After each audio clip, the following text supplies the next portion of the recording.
आयात भी कम हो। खाद्य तेल, तिलहन और दलहन से जुड़े नेशनल मिशन के कारण इन क्षेत्रों में देश आत्मनिर्भरता की ओर बढ़ रहा है। इसके बल पर 2024-25 में देश में ऑयल सीड फसलों का उत्पादन भी बढ़ा है। किसानों की अतिरिक्त आय के लिए सरकार द्वारा मिलर्स यानी श्री अन्न को वैश्विक स्तर पर बढ़ावा देने का कार्य भी निरंतर जारी है।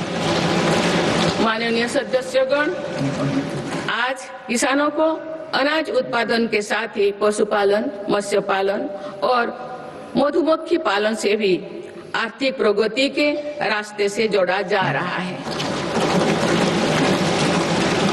कोस्ट लाइन पर रहने वाले मछुआरों को एक्सक्लूसिव इकोनॉमिक जोन का लाभ देने के लिए नई नीति बनी है।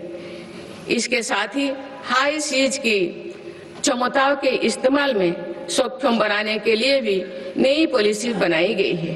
2024-25 में देश का मत्स्य उत्पादन लगभग 200 लाख टन हो गया है। 2014 की तुलना में इसमें कुल 105% की बढ़ोतरी हुई है। माननीय सदस्यगण, मेरी सरकार ने एग्रीकल्चर सेक्टर के आधुनिकीकरण के लिए और बेहतर लॉजिस्टिक्स निर्माण के लिए एग्रीकल्चर इंफ्रास्ट्रक्चर फंड की व्यवस्था भी की है। मुझे ये साझा करते हुए खुशी हो रही है कि इसके जरिए अब तक 1.25 लाख करोड़ रुपया से अधिक का निजी निवेश आकर्षित हुआ है। इससे युवाओं के लिए रोजगार के लाखों नए मार्ग भी सृजित हुई है। सरकार की दूरदर्शिता से देश में फूड प्रोसेसिंग क्षमता 20 गुना बढ़ी है। इससे किसानों को उनकी फसल का बेहतर मूल्य मिल रहा है। माननीय सदस्यगण, ग्रामीण क्षेत्र में रोजगार और विकास के लिए विकसित भारत जी राम जी कानून बनाया गया है।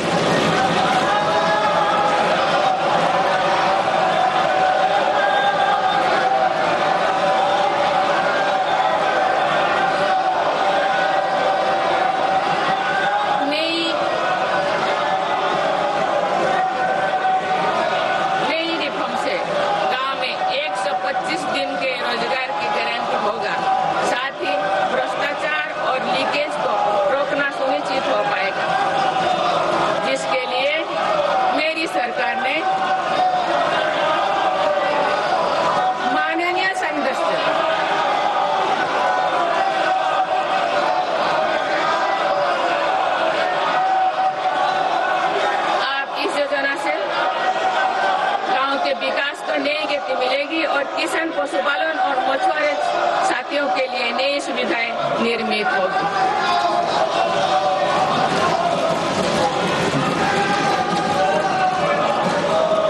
माननीय सदस्यगण, मेरी सरकार कृषि और पशुपालन जैसे सेक्टर्स में सहकारिता आंदोलन को सशक्त बना रही है। आज त्रिभुवन सहकारी यूनिवर्सिटी से सहकारिता से जुड़े लोगों को सीखने और आगे बढ़ने का मौका मिल रहा है। इसके अलावा 10,000 से ज्यादा FPOs के माध्यम से भी कृषि क्षेत्रों को सशक्त किया जा रहा है। माननीय सदस्यगण, मेरी सरकार स्पष्ट रूप से मानती है कि देश का विकास सभी देशवासियों को आगे बढ़ने का समान अधिकार देकर ही संभव है। इसलिए आज देश वुमेन लेड डेवलपमेंट के मंत्र के साथ आगे बढ़ रहा है। मेरी सरकार ने महिलाओं के लिए समर्पित विशेष योजनाएं बनाए हैं और साथ ही अन्य योजनाओं के केंद्र में भी महिलाओं को रखा है। प्रधानमंत्री आवास योजना से लेकर जल जीवन मिशन तक हर योजना में महिला लाभार्थियों को बड़ी वरीयता मिली है।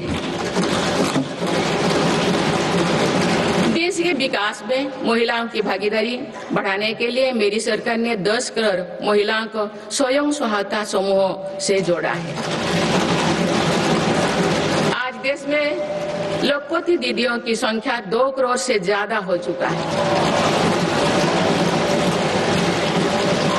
एक वर्ष में ही 60 लाख से ज्यादा महिलाएं लखपति दीदी बनी हैं। मेरी सरकार कुल 3 करोड़ महिलाओं को लखपति दीदी बनाने के लक्ष्यों को जल्द प्राप्त करने वाले हैं। माननीय सदस्यगण, नमो ड्रोन दीदी योजना भी देश के सुदूर अंचलों तक महिला सशक्तिकरण का एक पर्याय बनकर उभरी है। ये प्रशिक्षित ड्रोन दीदी अब आधुनिक तकनीक से जरिए एग्रीकल्चर सेक्टर को ट्रांसफॉर्म कर रहे हैं। मेरी सरकार महिलाओं की आर्थिक उन्नति के साथ साथ उन्हें पोषण, स्वास्थ्य और शिक्षा जैसी सभी विषयों पर ध्यान दे रही है। सितंबर के महीने में चलाए गए स्वस्थ नारी सशक्त परिवार अभियान के तहत लगभग 7 करोड़ महिलाओं की स्वास्थ्य जांच हुई है। इस अभियान ने महिलाओं को त्वरित इलाज शुरू करने में मदद की है। माननीय सदस्यगण, मेरी सरकार की प्रगतिशील सोच और नीतियों के परिणाम स्वरूप देश के हर महत्वाकांक्षी क्षेत्र में महिलाएं तेजी से आगे बढ़ी है। इसी दिशा में कुछ ही महीने पहले देश ने एक और बड़ा माइलस्टोन हासिल किया है। राष्ट्रीय शिक्षा अकादमी यानी एनडीए में महिला कैडेट्स का पहला बैच पास आउट हुआ है। इससे ये विश्वास और मजबूत हुआ है कि देश के विकास और सशक्तिकरण में नारी शक्ति सबसे आगे खड़ी है। माननीय सदस्यगण, श्री गुरु तेग बहादुर जी ने हमें सिखाया है, भय काहू को देत नय भय मानत आन, यानी हम ना किसी को डराएं और ना किसी से डर कर जिए।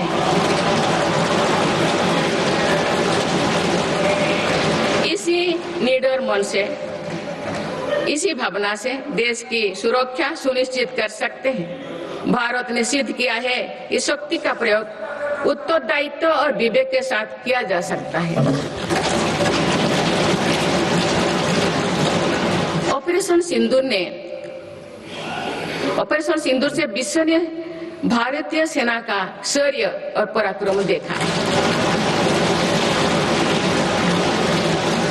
हमारे देश ने अपने संसाधनों के बल पर आतंकियों के अड्डे को ध्वस्त कर दिया है। मेरी सरकार ने कड़ा संदेश दिया है कि भारत पर किसी भी आतंकी हमले का जवाब दृढ़ और निर्णायक होगा। सिद्धू जोल समझौते को स्थगित किया जाना भी आतंकवाद के विरुद्ध हमारी लड़ाई का हिस्सा है। देश की रक्षा व्यवस्था को और मजबूत बनाने के लिए मिशन सुदर्शन चक्र पर भी काम हो रहा है। माननीय सदस्यगण, मेरी सरकार की नीतियों के अनुरूप सुरक्षा बलों ने माओवादी आतंक पर भी निर्णायक कार्रवाई की है। वर्षों तक देश के 126 जिलों में असुरक्षा, भय और अविश्वास का वातावरण था। माओवादी विचारधारा ने कई पीढ़ियों का भविष्य अंधकार में डाल दिया। इसका सबसे ज्यादा नुकसान